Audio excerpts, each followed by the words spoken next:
This week on Jerusalem Dateline, the White House announces U.S. President Trump will visit Israel on the day Israel celebrates the 50th anniversary of the reunification of Jerusalem. He hosted Palestinian Authority President Mahmoud Abbas, but warned about incitement. There can be no lasting peace unless the Palestinian leaders speak in a unified voice against incitement and hate. Hello and welcome to this edition of Jerusalem Dateline. I'm Chris Mitchell, coming to you this week from the Jewish Quarter, where sights and sounds of many of the visitors coming and going to the Western Wall and the Temple Mount. U.S. President Donald Trump is forging ahead with the ultimate deal, peace in the Middle East. Palestinian President Mahmoud Abbas visited the White House, where Donald Trump raised some concerns. Jennifer Wishon reports. Palestinian President Mahmoud Abbas arrived at the White House without the usual fanfare afforded visiting heads of state. Weakened by rivals back home, he was anxious to meet with President Trump and solidify his position as chief broker for the Palestinians. There can be no lasting peace unless the Palestinian leaders speak in a unified voice against incitement to violate and violence and hate. There's such hatred, but hopefully there won't be such hatred for very long. Trump also raised concerns about the Palestinian Authority sending payments to the families of convicted terrorists in Israeli jails. Abbas laid out his own demands. Mr. President, it's about time for Israel to end its occupation of our people and of our land after 50 years. President Trump will reportedly travel to Israel later this month, a trip that will coincide with the 50th anniversary of the Six-Day War, leading some to speculate he'll use the occasion to announce he's moving the U.S. Embassy from Tel Aviv to Jerusalem. The Arab world respects a strong horse, and even if you're doing something that they may not necessarily like, if you're decisive and swift and strong about it, a lot of times they respect that. President Trump says he's eager to facilitate, mediate, and arbitrate a deal, but ultimately the solution must come from the Israeli and Palestinian people. Jennifer Wishon, CBN News, the White House. Other foreign policy issues facing President Trump is U.S.-Russia relations, the ongoing Syrian civil war, and the crisis in North Korea. Dale Hurd reports. The Kremlin says Russian President Vladimir Putin and President Trump agreed during a phone call to step up U.S.-Russian diplomatic efforts on Syria. It could signal a thaw after some, including the president, have said relations between Moscow and Washington are at an all-time low. Secretary of State Rex Tillerson in Saudi Arabia. Well, it was a very constructive call that the two presidents had. Very, very fulsome call, a lot of detailed exchanges, so we'll see where we go from here. The White House said the two leaders discussed setting up safe zones in Syria.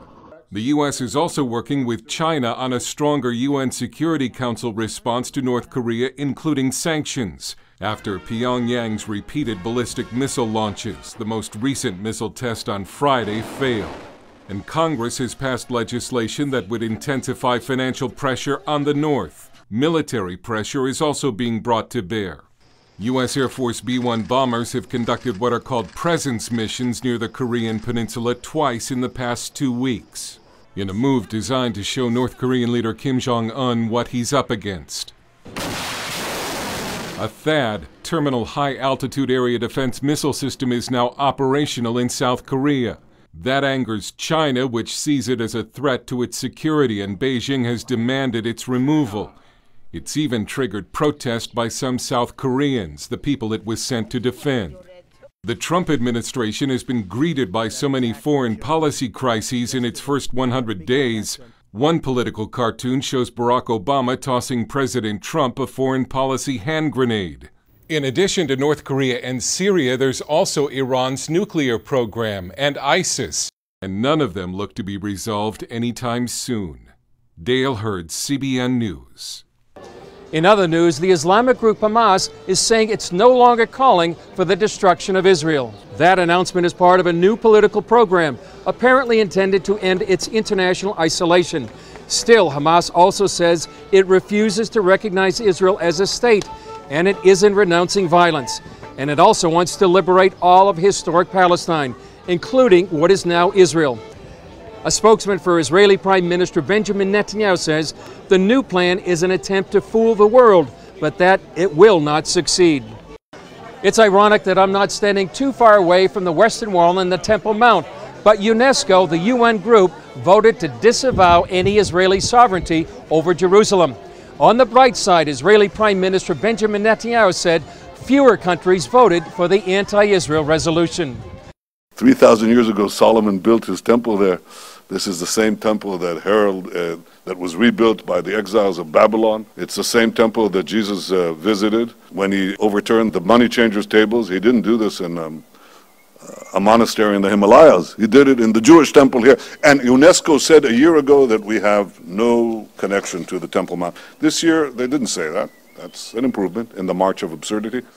100 U.S. senators wrote to the Secretary General of the United Nations and said, enough. The theater of the absurd when it comes to Israel has to stop. The Al-Aqsa Mosque behind me is one of Islam's most recognized structures. Long before the UNESCO vote, just a rumor about Israel undermining that site sends Muslims around the world into a frenzy. It's a dishonest tactic aimed at undermining not only Israel, but Judeo-Christian values as well. It's one of the most holy and contested pieces of real estate on earth, the Temple Mount. For decades, Islamic leaders have incited Muslims to violence by telling them that the Al-Aqsa Mosque is in danger. First, they claim that the Israelis were undermining its foundations to make it collapse. Now they also say it's a threat even for Jews to pray on the sacred plateau. Extreme movements believe that Israel is planning to build the third temple and to destroy their holy shrine. Known in Arabic as the Haram al-Sharif, or Noble Sanctuary, it's the place where two consecutive Jewish temples once stood. The second was destroyed in 70 AD by the Romans. Now, Muslim mosques occupy the site. The Golden Dome of the Rock to my right is the most identifiable Muslim shrine on the Temple Mount. But it's the gray-domed Al-Aqsa Mosque to my left that Muslims consider the third holiest site in Islam. Al-Aqsa was first built in 705 AD. In Muslim theology, the site precedes the Jews and goes back to creation. You know, Adam, when he descended from the heaven, he came here and he was pray here. No different between Sulaiman and King David and all the prophets is all the same. They've all been in Al-Aqsa Mosque. Today, the entire plateau is referred to as Al-Aqsa. Nadav Shragai wrote the Al-Aqsa is in danger libel, The History of a Lie. He says when Muslim leaders want to unite the masses, they claim it's in danger. The match that ignites the people and brings them to the streets and causes violence is this libel. Al-Aqsa is in danger and this is baseless. Archaeologist Dr. Gabriel Barkai says there have been excavations near the Temple Mount, but never under it. One of the cornerstones of Western civilization was never touched by the spade of the archaeologist. Barkai says it was Muslims, not Jews, who began digging in an attempt to rewrite history. Since the 90s, there were many destructive diggings going on in the Temple Mount, which were not for archaeological purposes, but the contrary, for destroying archaeological data. According to Shragai, then Grand Mufti of Jerusalem, Hajj Amin al-Husseini started the libel against Israel in the 1930s. He accused the Jews of wanting to collapse the mosques on the Temple Mount. That led to Muslim rioting and murder of the Jews, just the first of many incidents. Islamic expert Dr. Yitzhak Reiter says the tactic hasn't lost its potency. They really believe in what they think. The Al-Aqsa is in danger as long as Israel is controlling the eastern part of East Jerusalem. In 1969, the Muslim world blamed Israel for the arson attack on the Al-Aqsa Mosque by a visiting Australian Christian. That lie continues today. More trouble in 1996. The worst Israeli-Palestinian violence in 30 years broke out when Israel opened an exit for visitors to the Western Wall tunnels half a mile from Al-Aqsa. And in 2004, rain, snow, and a minor earthquake toppled the entrance ramp to the Temple Mount. That provoked an international Islamic uproar, when Israel tried to rebuild it. We asked Muslims in Jerusalem what they think. It's in danger. To destroy him, to take the place, it's in danger. They are digging underneath it and digging and digging, and they don't find anything. God will save it. Experts say it's important the West takes notice now because millions of Muslims believe the lie is true. They say if it brought violence in the past, it will do so in the future. Coming up, a behind-the-scenes look at the making of CBN's new epic docudrama, In Our Hands, The Battle for Jerusalem.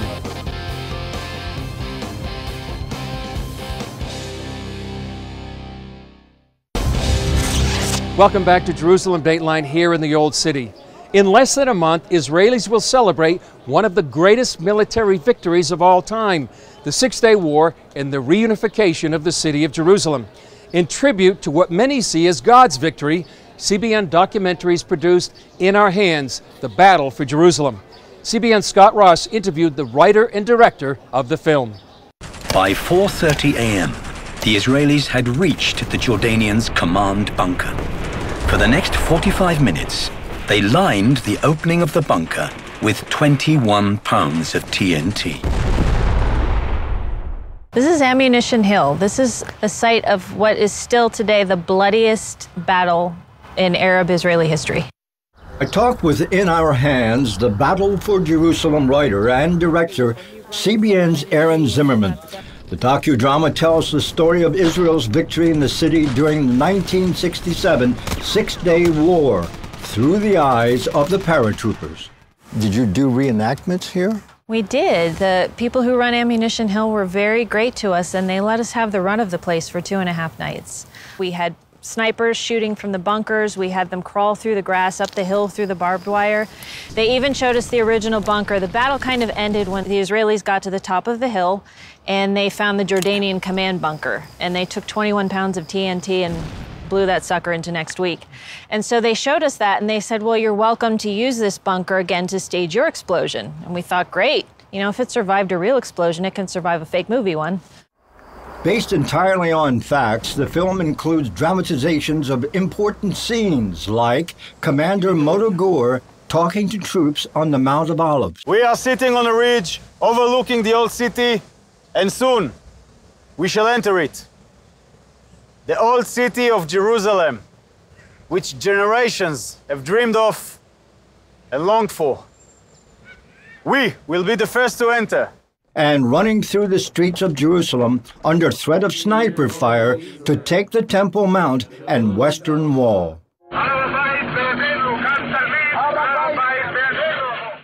We had done another docudrama, The Hope, about the beginning of Israel, and we thought, what's the next chapter in that story? And we went to 67, and it's such a great story, and we thought, well, let's not do a dry documentary. Let's get to know some of the men who actually lived it. And digging into all the background, historical data, etc., that must have been an enormous undertaking.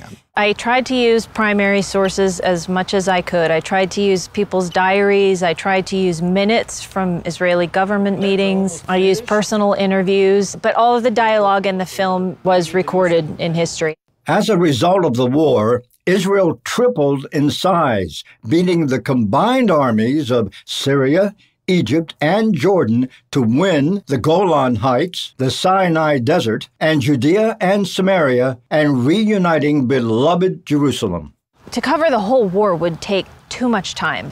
So we narrowed it down to the Battle of Jerusalem, and then we narrowed it down further to one group of men, the 55th Paratrooper Brigade. And I really liked them because they weren't regular army. They were the reservists. They were a little bit older. They were the husbands and the fathers and the businessmen. And they were the guys that ended up going into Jerusalem. We shouldn't wait for that to change. Let's go. Step on it, Bensu. I mean, these actors are very realistic. Oh, they're great, yeah. Did it have an effect on the actors themselves? Because it's more than just history. This is in many cases, their fathers, their grandfathers. They're depicting this. How did they respond to that? I had a lot of guys tell me their personal family histories. I had so many guys say to me, well, my grandfather was in the Holocaust, or my grandfather, in one case, Sharon Friedman, who played Montagor, his grandfather was one of the guys who fought for Jerusalem in '48 and saw the whole siege and everything. The little woman who came and offered up the flag, she wanted that flag to be used and flown at the Western Wall. At the Western Wall. I mean, that brought tears to my eyes. Oddly enough, the paratrooper Yoram Zamosh, who's part of that story, I asked him, did you ever see that family again? And he said, we did. And he said, a few months after the war, the old grandmother had passed away. Really? Like she was waiting. She had lived through getting kicked out of her home in '48, and she had lived through all of that, hoping to see Jerusalem reunited. From start to finish, Zimmerman worked on the film for just a year. But was there anything that you uncovered, something unknown, something that you just didn't know anything about at all? What was interesting to me was the response to the paratroopers. When they came into town, they were heroes. These families came out. Now keep in mind, there was also a blackout because of the Jordanian shelling. There was all of that going on, and still these women would come out of their houses with food. How did it affect you personally? From the film side, I learned what an amazing thing can happen when everybody works together and you have so many good people doing what is their specialty, whether it's training the army, whether it's doing makeup, whether it's doing explosives. What I took away from the war, there are two things you can do in life. You can practice and plan, and just the hard work and living something to see that result come out the way that it did. Or you can be in a situation like the paratroopers where you train for one thing, then life throws you another way. And can you adapt to that?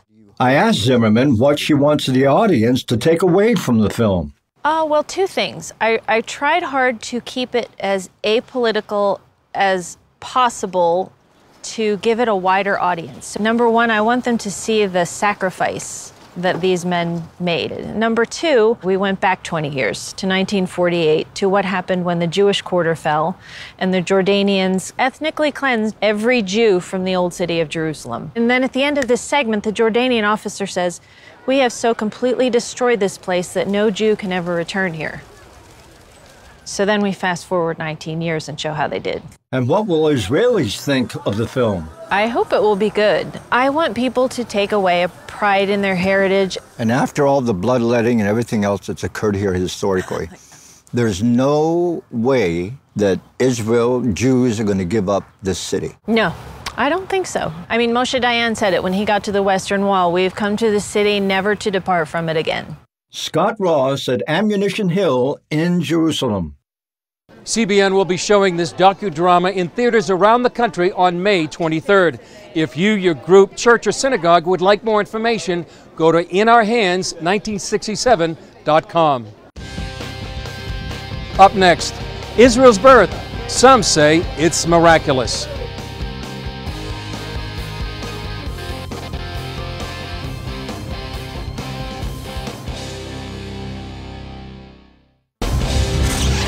Welcome back to Jerusalem Dateline.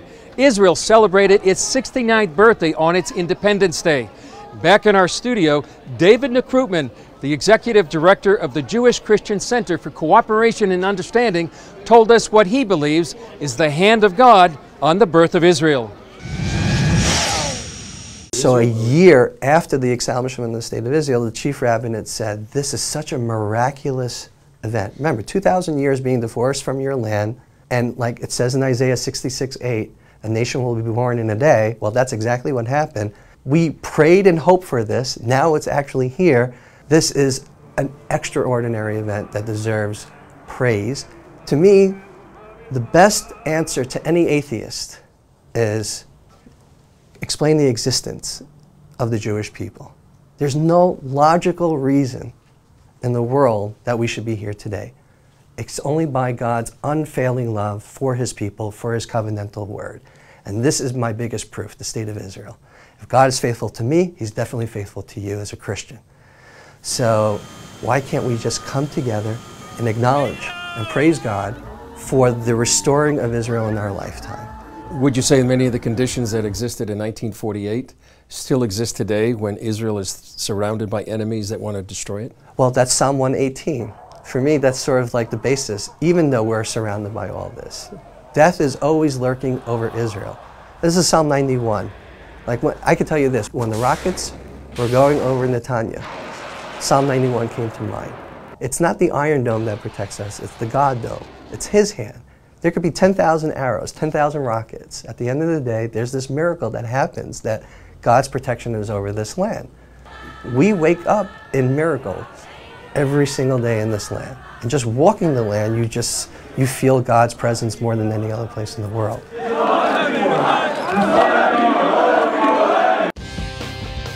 Coming up, a breathtaking look at Israel's independence after 69 years.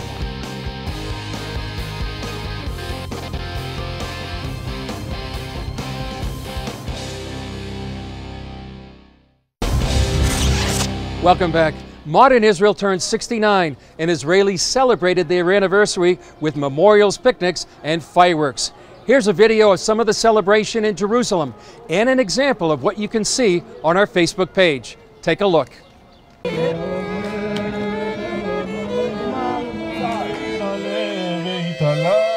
It's a 2-minute siren right now. You'll see people just standing in remembrance of those that died.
That video is exciting and an example of what you can see on our social media. Well, that's it for this edition. Remember, you can follow us on Facebook, Twitter, Instagram, or YouTube. I'm Chris Mitchell. We'll see you next time on Jerusalem Dateline.